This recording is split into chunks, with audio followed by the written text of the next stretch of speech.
When we use old-time cliches or sayings like painting yourself into a corner or back to the drawing board, we don't always mean literally painting, nor literally drawing, at least not with pen and paper anyway. However, I do often find it easier to back up and regroup. Although it was not my intention for this model to have the front two pickups straight while the bridge pickup was the only back slanted one, under the current circumstances, it seems very fitting for making it all work for this model.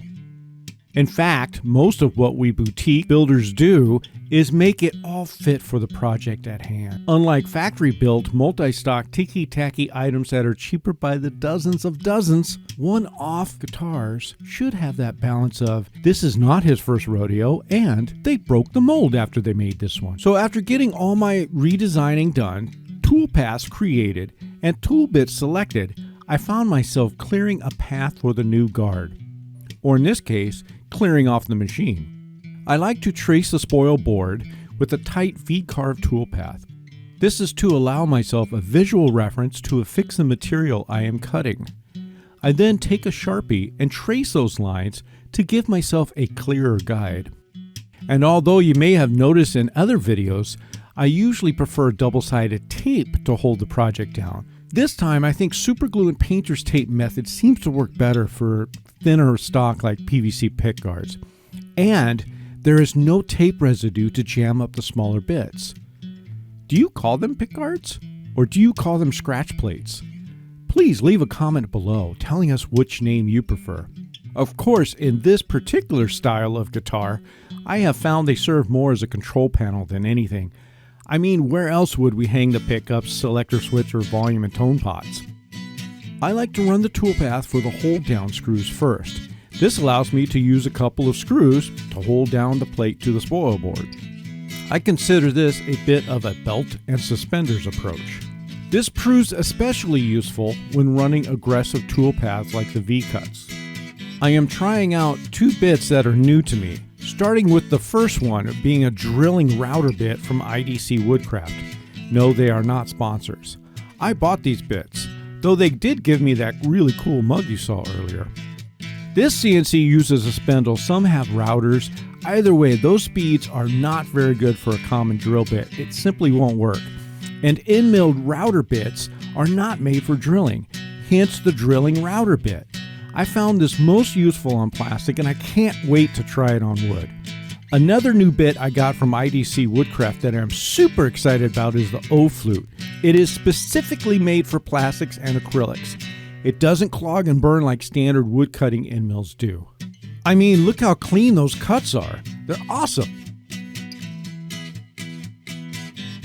Using the dust collection system is not ideal when cutting plastic.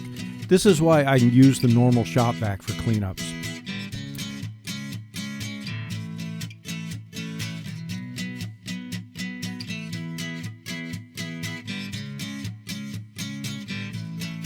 One thing that the new pickguard and the old pickguard did have in common is that I forgot to route the lower horn correctly. I will be fixing it manually again on this one, and then using this still shot, I will program it in the Vectric system to help me create the proper pickguard for my future builds.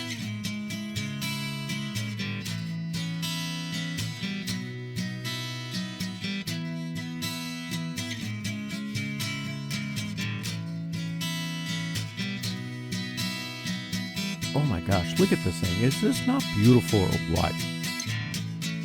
I was told once by an electronics engineer that we can't really create a true Faraday cage within a guitar cavity. However, it does not negate the necessity to shield interference nonetheless, and 60 cycle hum is a thing that does happen quite often with single coil pickups, which is why the humbucker was created. So since I have single coil pickups as well as, of course, the Sustainiac here, I do believe that shielding paint inside the cavity as well as aluminum foil on the pick guard, scratch plate guard, whatever, let's get off that topic. And as you can see, the board itself still needs some adjustment. The battery box did not want to lay down here with the board in that current position. So we made some adjustments and everything seems to work now. Going back to that O-bit, or is it 0-bit? See, I don't know because I've only seen it in print, never heard it spoken.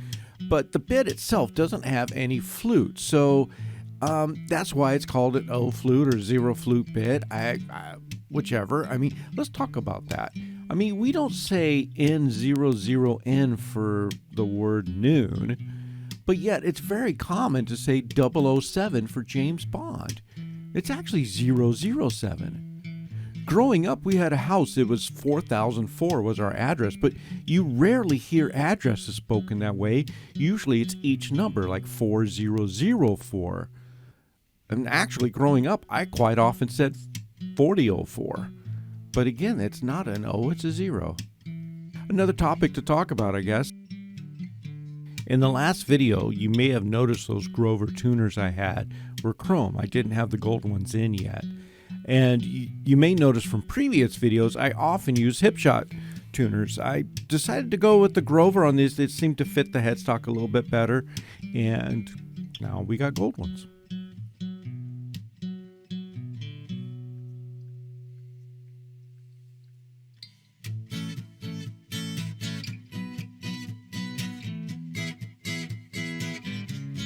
Somehow my footage of me using my overly dull handheld router bit cutting this cavity got lost, but there it is.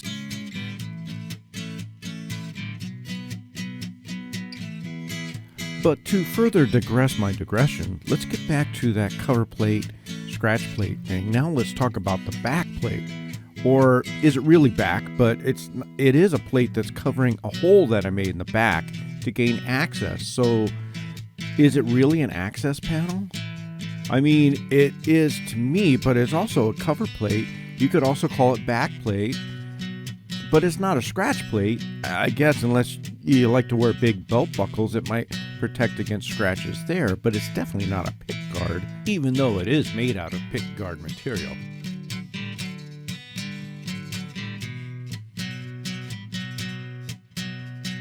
Owning a CNC now and doing a lot of this cutting and materializing things through the CNC, I have come to really grow an appreciation where I didn't have before owning one. And that is, it's really only 1/50th of what it takes to build a guitar. And even though you spend so much time programming, measuring, and setting things up to cut with this router on the gantry system that we have, it all robotic and computerized and all that jazz, it really means nothing. You still have to do some manipulation by hand. It's not all automatic. You can't put a chunk of wood into this machine, press a button, and out comes a guitar.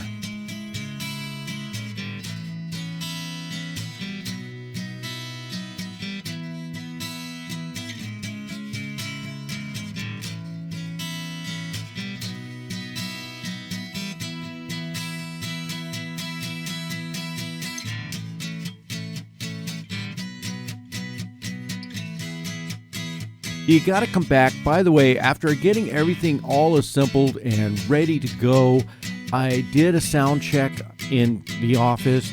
Everything's working perfectly. I got it dialed in. This thing squeals when you want it to. It hums when you want it to. It just creates great sounds. You got to come back and watch the next video. All right, folks. Thanks again for tuning in to Dude Craft Guitars.